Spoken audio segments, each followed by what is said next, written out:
Hello, hello, ladies and gentlemen, welcome back. And today I'd like to present you this supercharged active missile, meaning that this is reload resistant. So if you have a target that is 10,000 blocks away, you can send this and it will eventually get there. I mean, it could take a while since it depends on prayers to load it and unload it. And each time it gets loaded, it continues on its way. And it can blow up only when it hits something. So that makes it quite dangerous. And last time I've told you that it is really hard to make one of these. Fortunately, I saw a video and was inspired by it to change my ignition system, so now it works. And actually, let's have a look. The day before yesterday, I saw a video made by Jordan Nealon.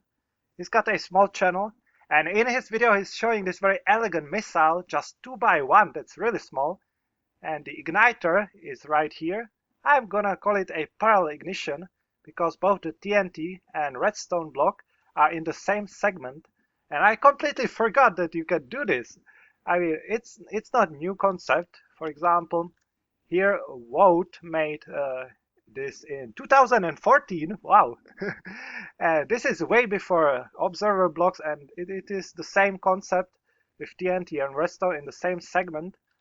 And as opposed to normal flying machine, this is by Cube Hamster, where you have a redstone block connected to one segment, then have another segment where there is a TNT, and when those two meet each other, then it blows up.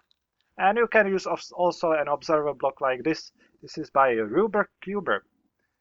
But yeah, let's go back to Minecraft. So just to summarize and make it less confusing, there is a couple of ways one can create igniter for missiles. First one is having a redstone block connected to one segment and then have the TNT come to the redstone block, or it can be vice versa. And there are two spaces here. When they disappear, these two spaces disappear as well. TNT comes to contact with redstone block and it blows up. Instead of redstone block, you can use an observer block that can be one segment closer like this, but both of these are not suitable for a reload resistance. So if you want to achieve a reload resistant missile, then you'll need something different, and that is the parallel igniter. That works somewhat like this. So here, this piston is pushing this whole segment. But if it cannot push, then this piston pushes this redstone block on top of the TNT and it blows up. And this is suitable for reload resistant flying machines.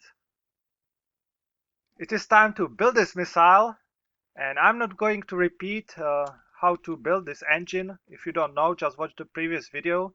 I just incorporated two additional TNT blocks in it, but other than that, it's the same machine. Anyways, this first segment just contains more TNT for the missile, and now here is the part where the ignition happens.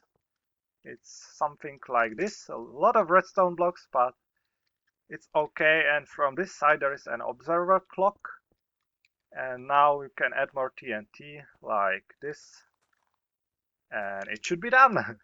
Let's test it. And you can see that this piston here extends and moves the first segment, but you can imagine that if this piston cannot extend, then this piston will, and it will move this redstone block under these two blocks, or under this TNT block, which ignites, and it goes kaboom.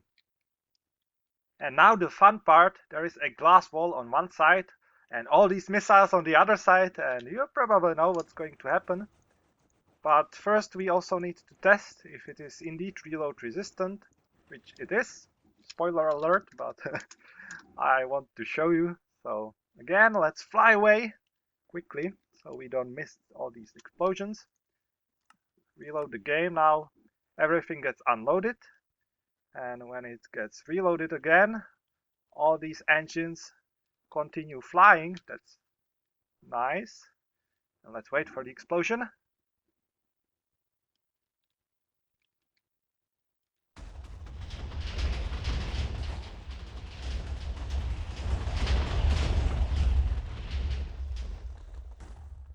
Awesome. So, thanks for watching, and bye bye.